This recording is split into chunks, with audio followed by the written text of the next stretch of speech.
Masuk kepada kalimat selanjutnya, ghairil maghdubi alaihim waladdallin. Sebelum masuk ke sana, maka saya ingin sempurnakan dulu dengan satu kalimat. Jika sudah semua itu kita siapkan, model petunjuk dari Nabi, turunkan dari kalangan siddiqin. Siddiqin itu sederhana. Setiap Anda baca Quran, yakini, amalkan. Siddiqin itu. Misal, saya mau baca dulu nih. Saya pengen jadi orang ikhlas, baca al-ikhlas. Misal, qul huwallahu ahad, Allahus samad, lam yalid wa lam yakul lahu. Lihat terjemahannya, lihat keterangannya, yakini itu, jangan ragu. Dan praktekkan dalam hidup. Qul huwallahu ahad, katakan hanya Allah yang esa. Sudah, berarti jangan katakan yang lain lagi. Komit dengan tauhid itu. Komit dengan keislaman kita. Jaga betul dengan baik. Allahus samad, Allah tempat bergantung. Serahkan semua urusan kepada Allah. Ada masalah, minta sama Allah, berdoa. Sakit, berdoa sama Allah. Punya persoalan, gantungkan diri kepada Allah. Ikhtiar. Itu ketika kita amalkan seperti itu, baru begitu saja, itu langsung turun sebuah keterangan dari Nabi Sallallahu Alaihi Wasallam. Jika Anda mampu mengamalkan satu surah ini saja, ini rahasia. Inilah rahasia. Ada seorang sahabat, hadisnya sahih, dikutip kemudian oleh Sayyid Qutb juga dalam kitabnya Al-Aqaid Al-Islamiyah. Syekh Muhammad Nasiruddin Al-Albani pun mensahihkan hadis ini. Ketika Nabi selesai kemudian menunaikan salat, terdengar seseorang berdoa.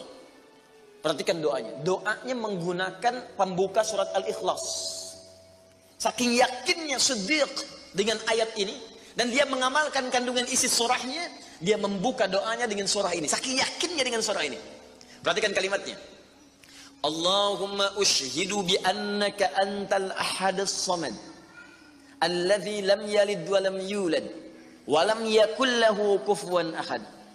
Allahumma inni as'aluka an taghfira liyya. Hadisnya sahih. Kata orang ini, ya Allah, saya menyaksikan, meyakini ya Allah, bahwa hanya Engkau satu-satunya Tuhan yang layak dipertuhankan dan disembah. Aku meyakini bahwa satu-satunya Engkau adalah Tuhan yang menjadi tumpuan dalam setiap permohonan. Engkau tidak beranak dan tidak diperanakan, dan tidak ada sekutu bagimu. Aku enggak minta banyak ya Allah, aku hanya mohon ampuni dosa-dosaku. Begitu selesai kalimat itu diucapkan, terdengar oleh Nabi. Apa keterangan Nabinya? Perhatikan kalimatnya. At-tadri bimadza du'i? Ya fulan, tahu enggak Anda itu baru mengucapkan kalimat apa tadi? Apakah engkau paham? Engkau baru mengucapkan kalimat apa tadi dalam berdoa?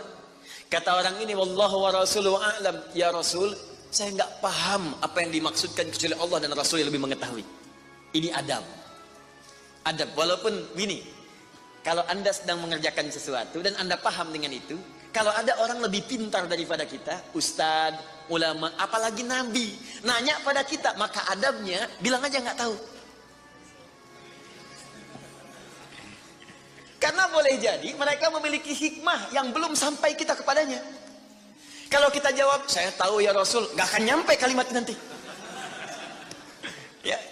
Jadi kalau Anda sedang mengerjakan sesuatu, zikir misalnya, la ilaha illa anta subhanaka inni kuntu minadh dhalimin. Tanya ustaz, datang ustaz, masya Allah pak, zikirnya bagus banget, tahu nggak maksudnya? Tahu, lewat tuh ustaz udah. Bilang aja belum ustaz, Allah Rasulullah alam. Oh begitu, kalau belum kenapa dibaca? Ya saya pernah dengar saja, maka diterangkan. Begini maksudnya pak, begini, Anda dapat ilmu baru. Makanya sahabat seringkali kalau ditanya Rasulullah, bilangnya Allah Rasulullah alam, Allah Rasulullah alam, supaya dapat ilmu baru. Itu diantara rumus di ilmu hadis. Ini kadang-kadang orang kita sekarang sahabat bukan, tabiin bukan, tanya tahu semua. Bahkan saat ditanya buka Google dulu. Oh, ya udah ngapain ada ustaz? Allah wa rasuluhu a'lam. Maka apa jawab Nabi? Laqad da'uta bi asma'illahil a'zam. Diriwayat lain bismillahil a'zam. Idza du'iya biha ajab wa idza su'ila biha a'ta. Tahukah Anda? Kata Nabi, Anda baru saja berdoa dengan menyebutkan dengan yakin semua sifat-sifat Allah yang maha tinggi. Nama-nama Allah yang tertinggi. Nama Allah yang tertinggi, nama tauhidnya, Al-Ahad. Nama tertinggi. Karena dengan itulah nama ini Allah ditakdiskan, dikuduskan. Dengan nama ini Allah disembah dan dengan nama ini Allah dipertuhankan. Kata Nabi, Anda baru berdoa dengan menyebutkan nama Allah yang paling tinggi. Yang kalau disebutkan nama itu di awal doa, maka semua doa yang disampaikan akan dikabulkan, semua permintaan akan dijawab. Tapi apakah semua orang yang membaca doa itu diawali dengan surah tadi akan dijawab? Belum tentu. Kalau tidak ada praktek sedikit dalam jiwanya. Orang dulu minta dijawab, orang sekarang sama kalimatnya. Usyhadu bi annaka antallahul ahad, as-samad, alladzi lam yalid wa lam yulad wa lam yakul lahu kufuwan ahad. Ya Allah, lancarkan rezeki saya. Tetap aja lambat dari atas. Kenapa? Karena inti ayat itu tidak dipraktekkan dulu. Diyakinkan dalam jiwa kita, benarkan ayat itu, amalkan, pakai dalam doa. Jadi, dan itu buktinya.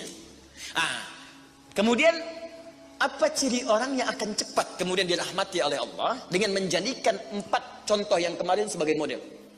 Nabi, Siddiqin, Syuhada, satu lagi Salihin, orang yang mengumpulkan amal soleh. Ingat, semua Bapak Ibu sekalian, ingat kalimat ini. Saya perlambat sedikit.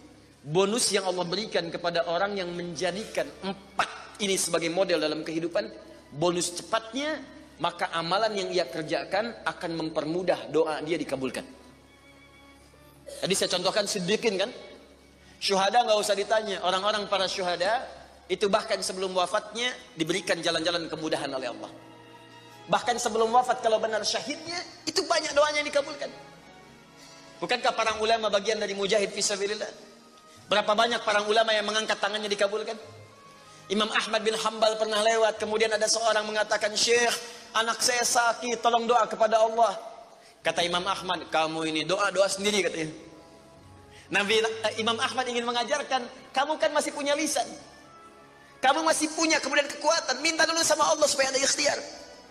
Orang itu tiba-tiba pulang, ya dengan perasaan dia agak kecewa karena Imam Ahmad tidak mendoakannya. Ternyata ketika dia pulang, Imam Ahmad berdoa kepada Allah. Ya Allah, sembuhkan anak si fulan itu. Pulang, anaknya sembuh. Allahu Akbar.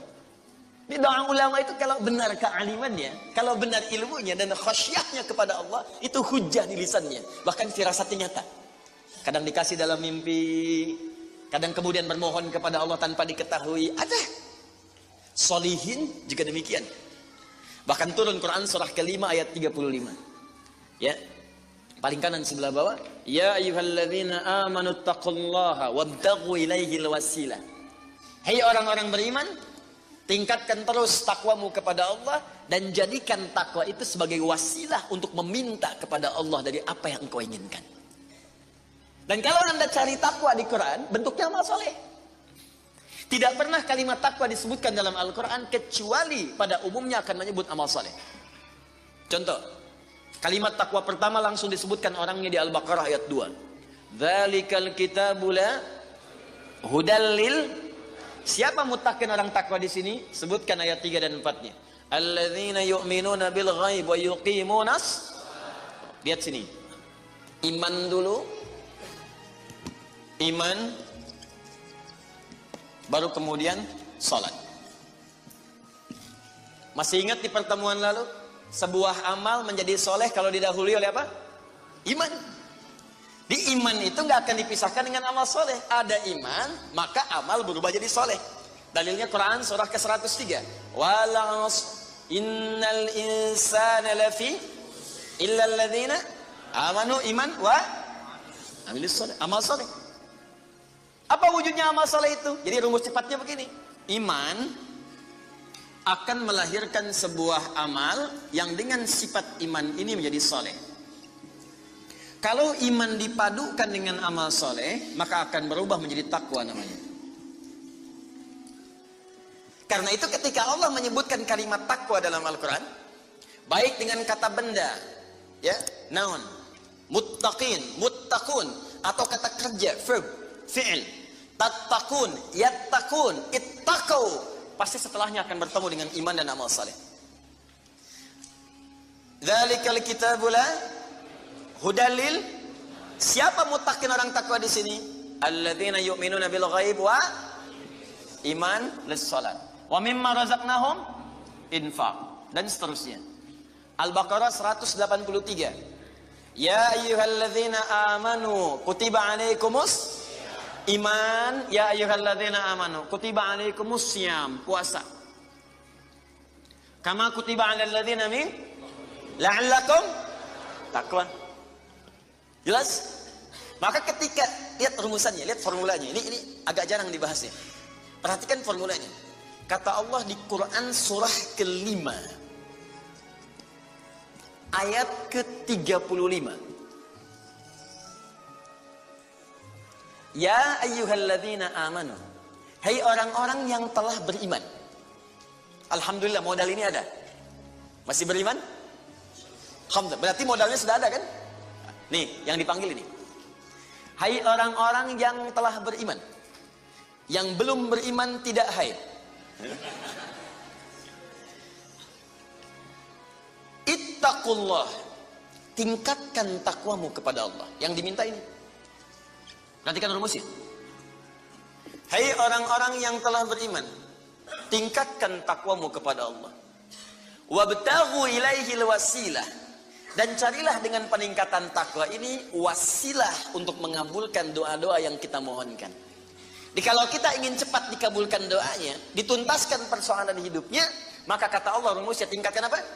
Takwa. Sekarang kita ingin tingkatkan takwa, apa rumusnya? Takwa itu formulanya iman plus.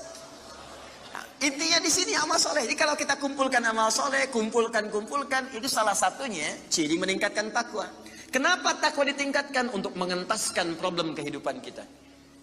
Bahkan nanti ada yang belum berdoa, saking tinggi ya takwanya, itu masalahnya diselesaikan oleh Allah tanpa dia meminta.